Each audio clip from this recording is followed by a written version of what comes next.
Hello everyone, कैसे हैं आप सब मेरे प्यारे बच्चों। आप सभी का हमारे YouTube channel Chandra coaching Ghazipur में स्वागत है। बच्चों, जैसा कि आपको पता है कि मैं आप सभी के लिए अपवर्तनांक का बहुत ही मोस्ट इम्पोर्टेंट क्वेश्चन आपको लेकर आया हूं, जो आपके बोर्ड एग्जाम के लिए क्वेश्चन बहुत ही इंपॉर्टेंट है बच्चों। ओके। और देखिए, अगर आप लोग इसकी पीछे वाली वीडियो नहीं देखे हैं तो उन्हें भी आप देख लीजिए, और इस अपवर्तनांक का बेसिक जो पढ़ाया हो ना उन्हें भी देख लीजिए, क्योंकि अगर आप उन्हें देख लेंगे ना तो इस क्वेश्चन को हल करने में और भी मज़ा आएगा आपको, और बहुत ही एकदम एकदम आसानी से हल कर सकते हैं इस क्वेश्चन को। ओके बच्चों, तो चलिए बिना देरी के शुरू करते हैं बच्चों। इस क्वेश्चन को देखिए, बड़ा क्वेश्चन कह रहा है आपका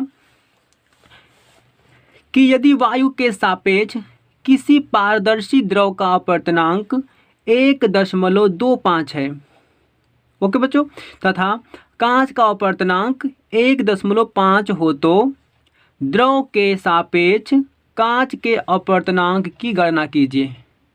ओके, यानी देखिए जैसे जैसे क्वेश्चन कह रहा है वैसे वैसे हम लोग करते चलेंगे बच्चों।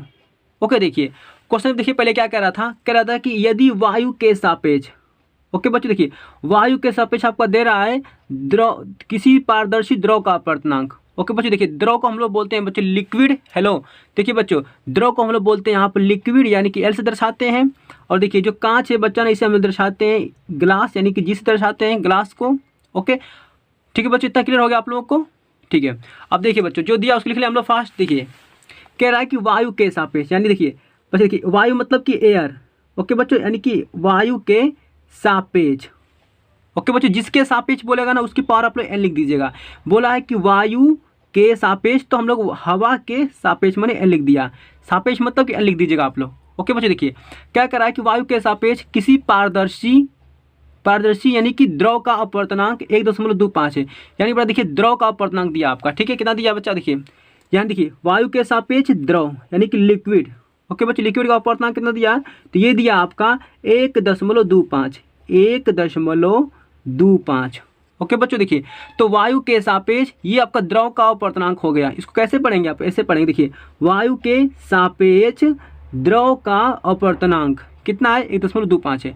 अब देखो द्रव मतलब लिक्विड आपका हो गया, ठीक है। और देखिए लिख भी सकते हैं ऐसे आप लोग हल करते समय कि दिया है, और अच्छा लगेगा बच्चों आपको, ठीक है। चलिए, और देखिए बच्चे क्या दिया आपका, फिर दिया आपका तथा, ये लिखा था तथा यहाँ पर ना, यानी कि फिर कह रहा है कि वायु के सापेक्ष कांच का अपवर्तनांक। देखिए बच्चों ऐसे वायु के सापेक्ष कांच का, कांच मतलब क्या बच्चों आपको?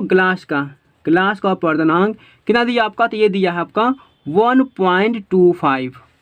ओके बच्चों, देखिए यानी कि वायु के सापेक्ष द्रव का अपवर्तनांक 1.25 और वायु के सापेक्ष ग्लास का अपवर्तनांक 1.5 दिया है। पूछा क्या बच्चों? देखिए पूछा आपसे कि द्रव के सापेक्ष, द्रव के सापेक्ष पूछा ना। द्रव मतलब क्या आपका? लिक्विड के सापेक्ष। देखिए बच्चों यही तो कह रहा है आपका, द्रव के सापेक्ष, यानी द्रव यानी हो गया लिक्विड के सापेक्ष के हमने क्या लगा दिया? यहाँ पर एन लगा दिया। ओके बच्चों, तो लिक्विड के सापेक्ष क्या कर रहा है? कांच के अपवर्तनांक की गणना कीजिए। कांच मतलब देखिए बच्चा यहाँ पर लिख दीजिए, कांच मतलब ग्लास के अपवर्तनांक आपको बताना है। ओके बच्चों, आपको देखिए अब आगे हम लोग बढ़ते हैं। देखिए हम लोग क्या करेंगे बच्चों? अब देखिए हम लोग यहाँ पर लिखेंगे तो देखिए बच्चों यही फाइंड करना आपको, लिख लीजिए इसको यहाँ पर कि लिक्विड के सापेक्ष ग्लास का अपवर्तनांक इक्वल टू, देखिए बच्चों कैसे लिखेंगे इसे आप लोग। देखिए जो बच्चा आपको अंत में दिया है ना, देखिए अंत में दिया आपका यहाँ पर जी, और शुरू में आपको दिया आपका एल, ठीक है। तो क्या करेंगे बच्चों? ऐसे आप लोग बटा लगाएंगे, ठीक है। और जो अंत में दिया होता है ना उसे लिखते हैं आप लोग ऊपर। ओके बच्चों, अंत में जो दिया है उसे ऊपर लिख लीजिए, और जो शुरू में दिया है उसे लिख लीजिए आप लोग नीचे। ओके बच्चों, अंत वाला जो दिया आपका लास्ट में जो दिया है उसे ऊपर लिख लीजिए, और जो शुरू में दिया है उसको नीचे लिख लीजिए। ओके, और उसके बाद देखिए उसके बाद बच्चा क्या करें आप लोग? यहाँ पर एन लगा लीजिए। उसके बाद बच्चों यहाँ पर एन लगा लीजिए, यहाँ पर भी एन लगा लीजिए। ओके बच्चों, और कुछ नहीं करना, उसके बाद सिर्फ यहाँ पर लिख लीजिए ए और ए। ओके बच्चों, सिर्फ ऐसे ही तरीका लगाना आपको, यानी कि जिसके बराबर पूछा आपसे ना, तो देखो इसको हम लोग इस तरह से लिख सकते हैं, यानी कि अंत वालों को हम लोग लिखेंगे ऊपर, और जो शुरू में जो दिया आपका एल को नीचे लिखेंगे नीचे, ठीक है। उसके बाद यहाँ पर एन लगा लेंगे, और शुरू में बेटा आपका ए लगा देंगे, ठीक है। अब देखिए इसे कैसे पढ़ेंगे? तो वायु के सापेक्ष ग्लास का अपवर्तनांक, वायु के सापेक्ष लिक्विड का अपवर्तनांक। ओके बच्चों, यही दिया क्या आपको? लिख लीजिए जल्दी से इसको बच्चों। देखिए लिक्विड के सापेक्ष ग्लास का अपवर्तनांक इक्वल टू, देखिए बच्चे इसकी वैल्यू कितने दिया आपको? देखिए तो इसकी वैल्यू आपको दिया बच्चों, देखिए 1.5 दिया बच्चों। ओके, तो रख लीजिए यहाँ 1.5, तो 1.5 हो गया बच्चों। देखिए उसके बाद कह रहा है आपका कि वायु के सापेक्ष लिक्विड यानी कि द्रव का अपवर्तनांक, ये कितना दिया आपका, तो ये दिया आपका 1.25, रख लीजिए यहाँ पर 1.25।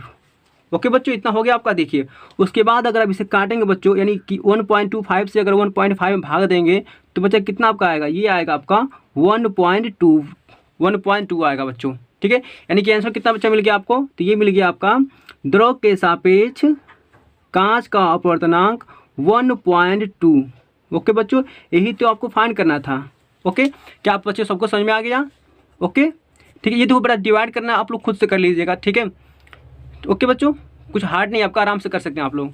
अब देखिए बच्चों, चलिए हम देखते हैं नेक्स्ट क्वेश्चन को। अब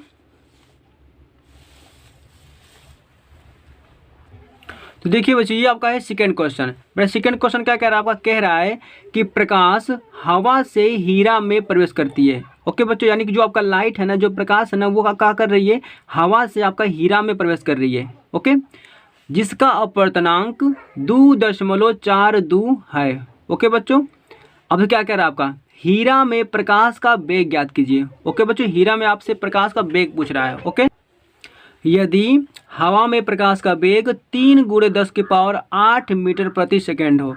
ओके बच्चों, देखिए इस सवाल को कैसे आप हल करेंगे। सबसे पहले आपको ये देखना है कि ये क्वेश्चन क्या कह रहा है आपका। ओके, क्वेश्चन क्या कह रहा है, इसको देखने के बाद बच्चों ये देखेंगे क्या इसमें आपका प्रकाश का वेग दिया है क्या। तो यस बच्चों, देखिए प्रकाश का वेग यहाँ पर दिया है। ओके, यानी कि प्रकाश का वेग की जगह पर चाल भी दे सकता है, आपका प्रकाश का चाल भी यहाँ पर दे सकता है। ओके बच्चों, देखिए तो जब भी आपसे क्वेश्चन में प्रकाश का वेग दे दे, यानी कि प्रकाश का चाल दे दे, तो क्या करेंगे बच्चों, देखिए उसके लिए आप लोग यही फार्मूले को अप्लाई करेंगे। देखिए यहाँ पर क्या फार्मूला बेटा दिया है, अपवर्तनांक, यानी कि अपवर्तनांक को दर्शाते हैं स्मॉल n से, इक्वल टू वायु में प्रकाश का वेग। ओके बच्चों, जो देखिए जो वायु में प्रकाश का जो वेग था, यानी कि देखिए हवा में प्रकाश का जो वेग था, यही था बच्चों आपका। ठीक है, और देखिए यहाँ पर नीचे आपका किसी माध्यम में प्रकाश का वेग, किसी माध्यम बच्चा समझते हैं आप लोग, किसी माध्यम में जैसे कि आपका यहाँ हो सकता है आपका जल में प्रकाश का वेग, कांच में प्रकाश का वेग।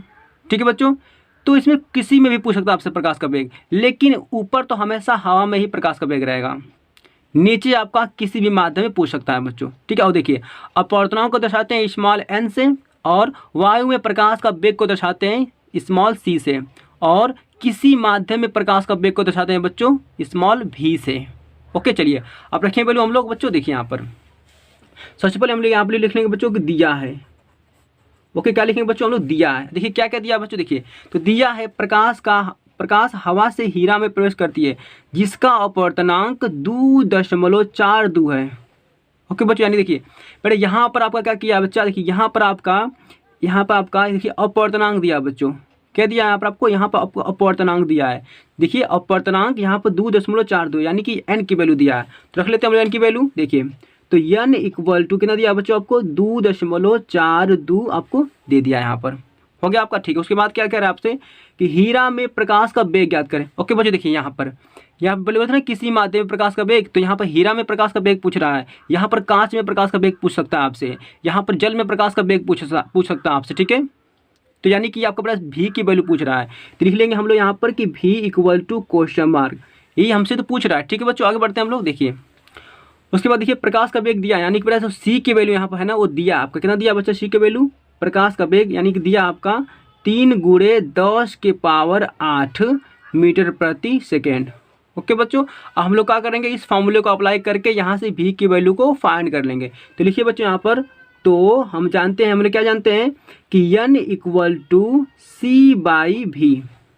ओके बच्चों, n इक्वल टू c/v हो गया आपका। देखिए अब बच्चा n बचा कितना दिया आपको, तो n दिया आपका 2.42 इक्वल टू c कितना दिया बच्चा आपको, c दिया आपका 3 × 10⁸ बटा में बच्चों कितना दिया v आपका, तो v तो आपसे पूछ रहा है, नीचे v लिख लीजिए।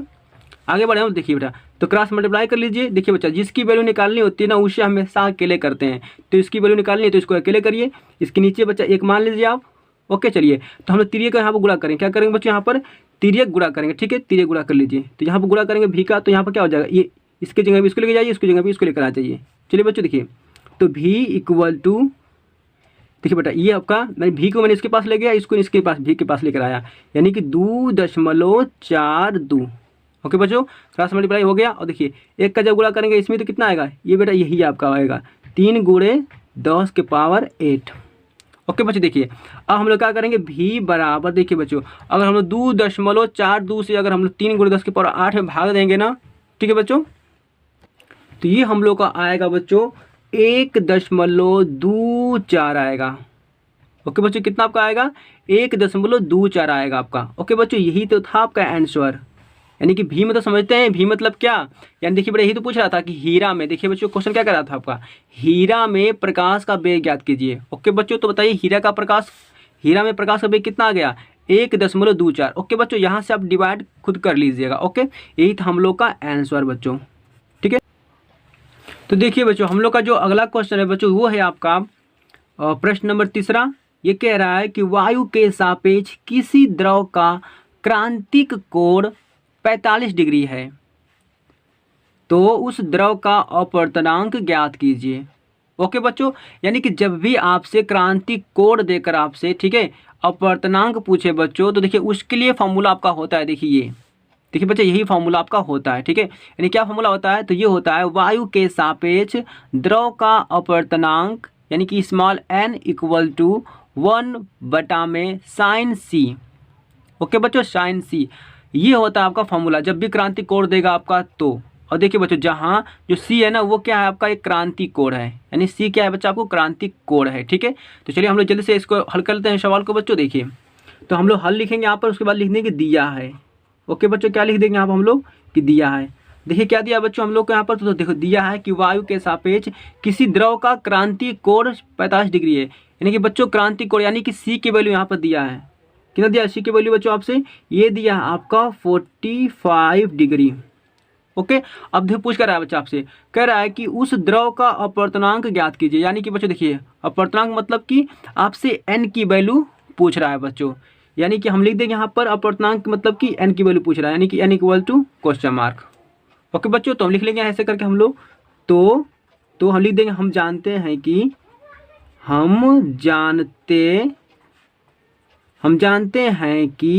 ठीक है बच्चों लिख लीजिए फॉर्मूले को, हम जानते हैं कि वायु के सापेक्ष